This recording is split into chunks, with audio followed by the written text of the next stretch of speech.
کچره تاسو په داسې بیماری کې مبتلا یې چې تاسو د هغې نه روغېږئ نه، په لا علاجه مرض کې تاسو مبتلا یې او داسې مرض کې مبتلا یې چې په دنیا ډاکټرانو وګرځېدئ ستاسو علاج نه کیږي، دنیا دوايانې مخوړې ستاسو علاج نه کیږي، قسمه قسم تاسو هر څه وکړه خو ستاسو علاج نه کیږي. انشاءالله تعالی بنده ناچیز جمال حسین تاسو ته به یو عمل ښي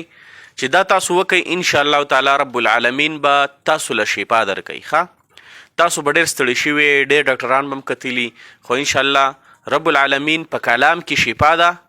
او رب العالمین به تاسو له د خپل کلام د خاطره انشاءالله تعالی شفا درکوي. او هغه ملګري چې د هغو رشته نه کیږي، بار بار ځي یو ځای ته او څوک جینۍ نه ورکوي، ځي د رشتې دپاره او رشته ورته نه میلاویږي، نو انشاءالله تعالی چې دا عمل وکي نو رب العالمین به ورته ښایسته کور کې ښایسته جینۍ ورکوي انشاءالله تعالی. نو زه تاسو ته دغه عمل ښیمه، خو ټولو ملګرو ته ټولو مسلمانانو ته ویمه چې دا ویډیو د ثواب په نیت مخکې شیر کوي چې یو مسلمان ته به تکلیف وي، هغه به بیماري، د هغه به مسله او هغه به دا ویډیو وګوري او ستا په یو شیر به تا ته دعاګانې کوي چې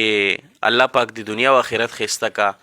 د یو مسلمان د زړه نه دعا راوخیږي دا رب العالمین ته ډېره خوښه وي، مسلمان د زړه نه د دعا وخیږي بس دا کافي ده. نو عمل درته ښیمه چې تاسو له علاجه مرض کې مبتلا یې، نو تاسو به داسې کار وکئ چې اول به تاسو اودس وکئ، بیا به تاسو سوره سجده، مونږه او تاسو چې ورته الف لام میم سجده وایو، سوره سجده دا به تاسو وزله ووایئ،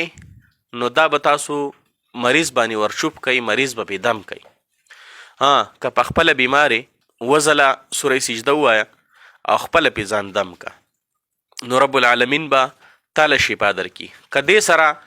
ګزاره ونه شي، ټیک نشي، نو بیا به داسې کار وکړي چې زمونږ علماو هغې لیکلي دي وایي چې که د دې سره ګزاره ونه شي نو بیا دې داسې کار وکړي چې د ګلاب اوبه او د زعفران او ګلاب دا د ګډ وډ کی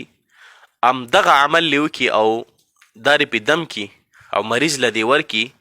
انشاءالله تعالی رب العالمین به ورته شفا ورکوي. بله خبره د چا د رشتې مسله یو ځای ته ځي او جینۍ وله نه ورکوي یا د هغې په رشته کې رکاوټ وي، نو هغه دې داسې کار وکړي چې 21 ځل دا صورت ووایي، سوره سجده 21 ځل دې ووایي او د چا ځای ته چې ځي نو انشاءالله تعالی انکار به ورته څوک نه کوي. چې چا ځای ته ځي د هغې نه مخکې دي سوره سجده 21 ځل 21 ځل دې ووایي، انشاءالله تعالی هیڅ قسم رکاوټ به ورته نه وي. نو ملګرو دا یو اهم پیغام ما تاسو سره شریک کو، او تاسو که په خپله بیماران نه یې، ستاسو ضرورتمند نه یې، خو تاسو چې دا ویډیو شیر کوئ نو انشاءالله تعالی یو ضرورتمند ته، یو بیمار مسلمان ته هغې ته به شفا میلاو شي او موږ تاسو ته به ثواب میلاو شي.